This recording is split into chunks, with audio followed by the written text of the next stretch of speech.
Juan was a boy, passionate, a boy, spent about football, who spent time with his family.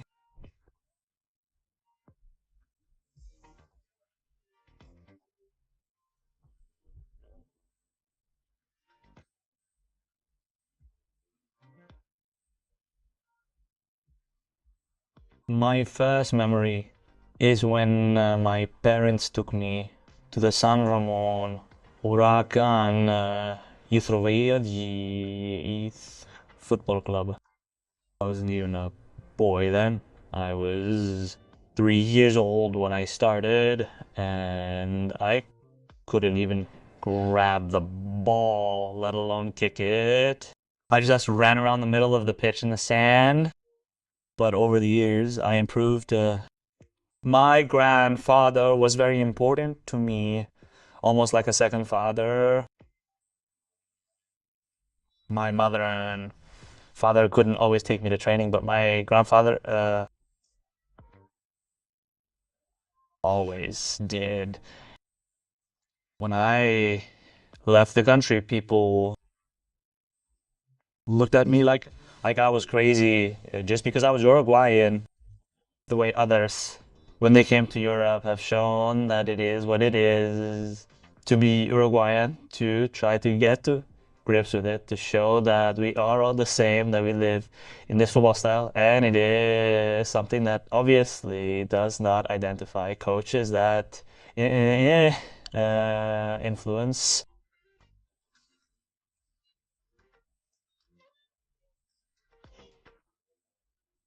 My coach to be competitive at the first level of education. Legale gave me the opportunity of a Uruguayan first team that ICL and to Boston Rivero. Denmark was enough for me to be able to grab first weapons in the first division after Diego Aguirre, who helped me with the issue of Peñarol as a home defender. I went back, and it is not the same to leave it from the strength that I lived in the first team. For me, Juan Rodri is a defender I have to bring.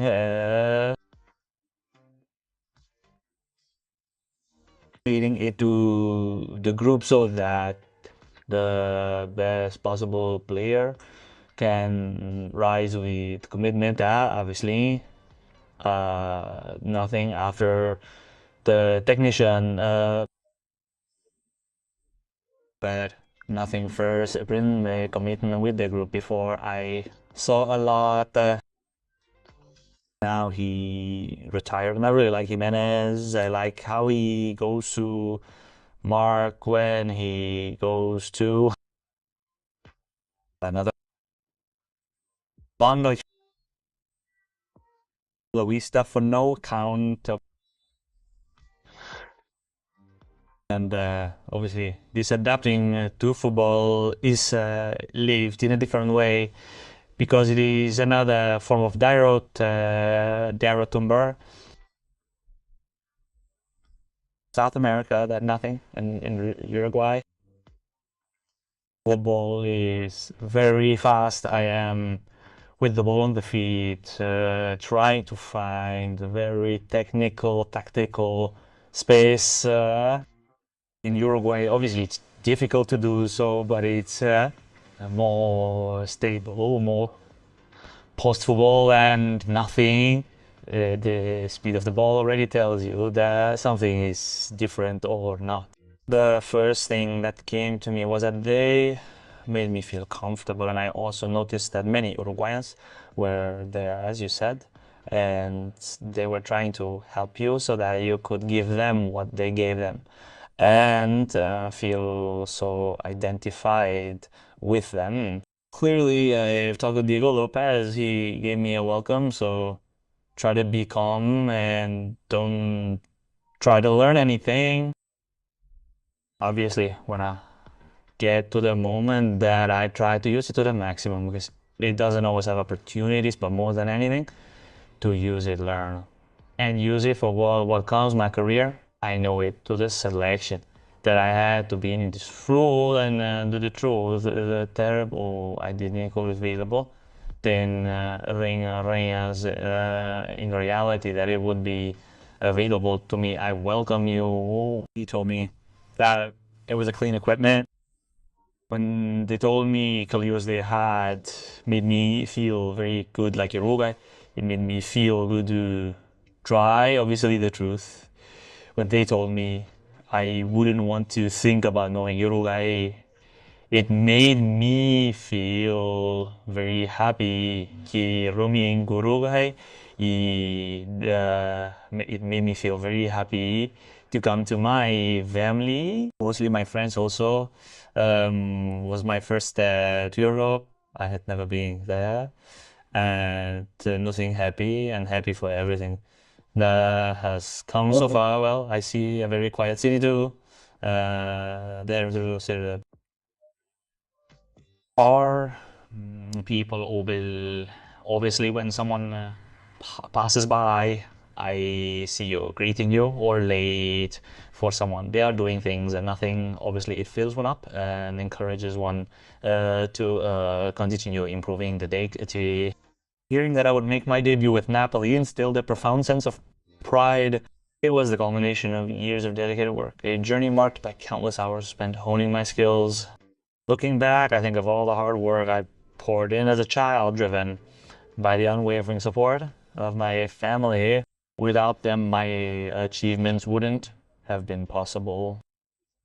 My friends and my beloved grandfather shared in my joy as I stepped onto the field to face such a strong team in a stadium of that caliber.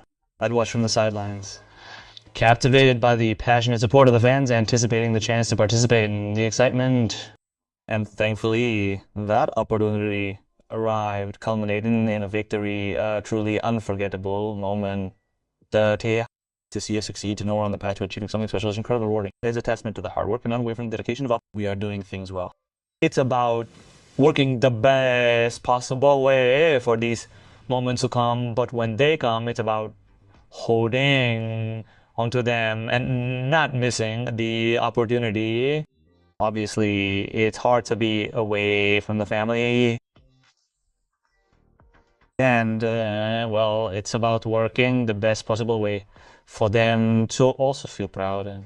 And that's the first thing I want to say to them. Is about being the first to come to me and not to say anything to them because they're alienated from each other in every part.